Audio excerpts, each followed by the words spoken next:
盘点进化反差最大的5只宝可梦。1. 铁炮鱼。铁炮鱼在宝可梦里算是比较常见的一种宝可梦，但别看它长得平平无奇，可实际上铁炮鱼通过遗传还是能学到水系绝招喷水的，而且想要让小球飞鱼进化成巨翅飞鱼，通信队伍里也总能少不了它。当然最离谱的还得是它的进化章鱼桶了，毕竟从鱼直接变成章鱼的这还是头一家。虽然说名字都带鱼字，但很明显能够看出这俩明显不像一个物种，身上也找不到任何相似的地方，这个设计思路属实是有点迷。2. 小星云。小星云虽然归为1级神，但实际上它和它的进化型们还是有着很大的区别的。首先自然就是在体重上了，小星云是最轻的宝可梦，而进化后的科斯莫姆就变成了最重的宝可梦。虽然它能够让自己漂浮在空中，让自己显得被人能很轻松地捧在手上，但即使是这样，观众还是少不了调侃小智拥有一身怪力的老梗。不过想到小星云最终进化是露奈雅拉和索尔加利欧，还是挺不可思议的，毕竟这是代表太阳和月亮的2种反差极大的宝可梦，却是由同一只宝可梦分别进化而来。如果第9世代沿用这种设定，我觉得也不是不行。3. 鲤鱼王。大凶残鲤鱼王想来大家也已经是相当熟悉了，毕竟在无印片的时候，火箭队除了乘坐喵喵气球外，就是在水下踩着鲤鱼王潜艇。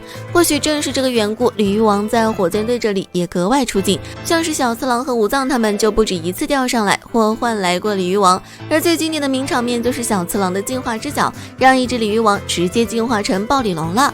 要是小次郎他们耐心一点，指不定早就拥有了这么一个强大的战力。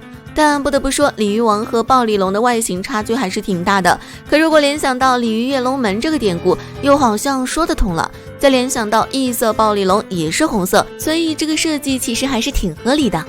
4. 丑丑鱼。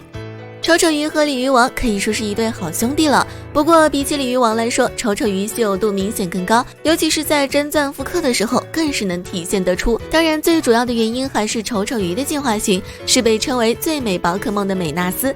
有一说一，丑丑鱼是宝可梦里的逆袭典范，毕竟从丑到美的反差真的太大了。光从颜值上，暴鲤龙是真的很难和美纳斯相比，但是暴鲤龙拥有的超进化也是美纳斯所没有的，也许到了后面几个世代，美纳斯也会拥有自己专属的超进化吧。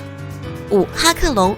哈克龙的最终进化是快龙，这点我想大家都很清楚，当然不清楚的其实也大有人在。谁让哈克龙和快龙的外貌差异实在太大了，颜色变了就算了，最主要还长出了4只，就连标志性的小翅膀也从耳边长到了背后，导致很多人都会误会它的最终进化是美纳斯。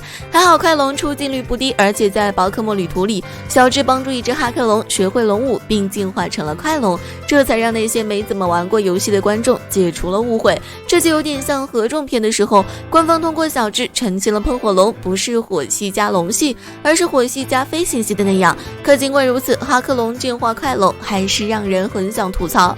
好了，以上就是宝可梦进化后反差最大的5只宝可梦了，你们还知道哪些呢？